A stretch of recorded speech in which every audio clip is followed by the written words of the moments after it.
सम्पूर्ण फेसबुक सामाजिक सञ्जालमा जोडिनुभएका मेरा फेसबुक फिल्मी लगायत सम्पूर्ण दाजुभाइ तथा दिदीबहिनीहरूलाई फेरि पनि दिपक ब्लगमा चाहिँ स्वागत छ सम्पूर्णलाई।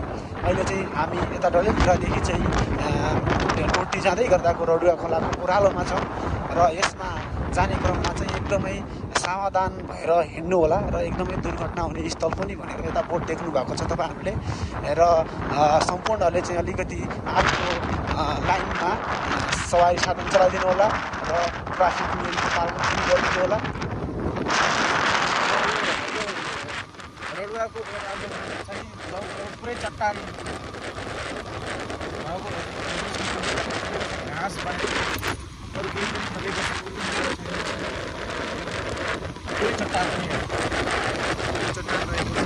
चट्टान हो र यहाँ चाहिँ बस्ती एकदम चाहिँ पातलो बस्ती छ। यहाँका जनताहरूले ब्याङ्किङ सेवामा अर्कै पहुँच पुगेको अवस्था देखिँदैन। भन्दा डडेलधुरा पुग्न झन्डै उहाँहरूलाई 15 किलोमिटर चाहिँ टाढा पर्छ र टोटी प्रोफाइल अझै झनै टाढा भयो। त्यही भएर यो ठाउँमा यो पल्लो गाउँमा पनि झन्डै 70-80 घरहरू हाराहारी घरधुरी छ। हाराहारी 50-60 घरधुरी छ। पल्लो गाउँमा पनि त्यस्तै छ। यो ठाउँमा राम्रो चाहिँ जनताहरूको चाहिँ के अरे बसोबास हुँदा पनि उहाँहरू आर्थिक ब्याङ्किङ कारोबारमा सेवाबाट चाहिँ उहाँहरू वञ्चित भएको अवस्था देखिन्छ। यसो चाहिँ मसिनो ढङ्गले अध्ययन गर्दा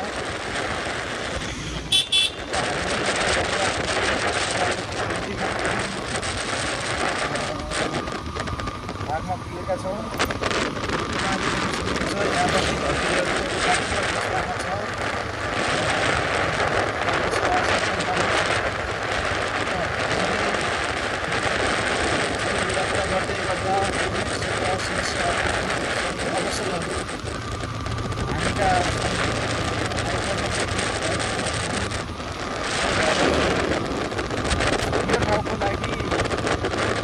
एकदमै यो चारैतिर चाहिँ डाँडाकाँडै भरिएको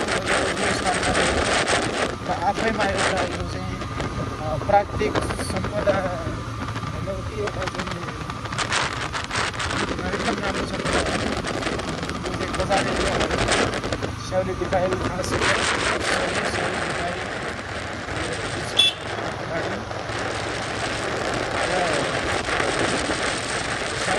फास्ट ट्र्याक भइदिएको थियो। आज डडेलधुरा हुँदै होइन यो टोटी जानलाई बजाङ यादवलाई डडेलधुरा आएर घुमिराख्नुपर्ने अवस्था आउँदैन। स्याउली दिपाइल फास्ट ट्र्याकको बाटो त्यो बेल्टको पनि विकास हुन्थ्यो। त्यहाँको चाहिँ 28 लाख हेक्टरहरू है जुन पछिल्लो समय तराईतिर यो अतिवृष्टि अनावृष्टि खण्डवृष्टि भइरहेछ। एउटा जाडोमा चाहिँ अत्यन्तै जाडो गर्मीमा अत्यन्तै गर्मी यो अवस्था चाहिँ आउँदैन। किन भन्दा पाहाडको जनसङ्ख्याहरू सबै तराईतिर 28 लाख भएको अवस्था देखिन्छ। पछिल्लो समय 2 वर्ष एउटा चाहिँ चर्चामा रहेको एउटा चुनावी एजेन्डा नै हो। यो विकासै भन्दा पनि चुनावी एजेन्डा हो। यो चुनावी एजेन्डालाई विकासमा चाहिँ प्रमुख गरिदिएको भयो।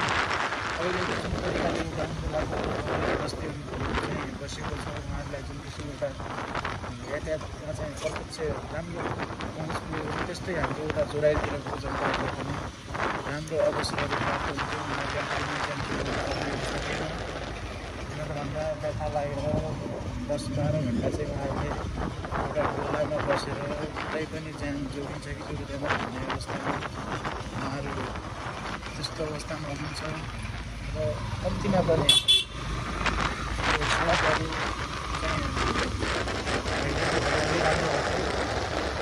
डडेलधुरा पुगेर डडेलधुरा घुम्दै जान रोटी गर्नुपर्ने अवस्था आउँदैन।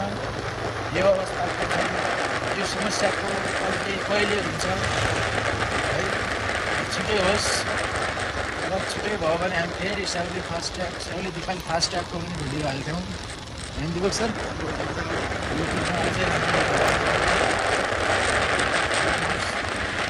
पानीको साह्रै समस्या माथि चाहिँ तेलेको लेक भन्छन् तेलेको लेकबाट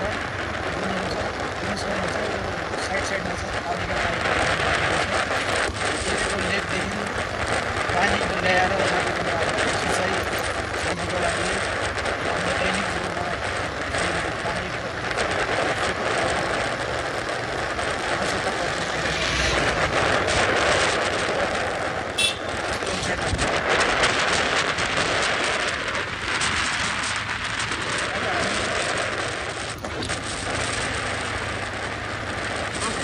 सम्पूर्णलाई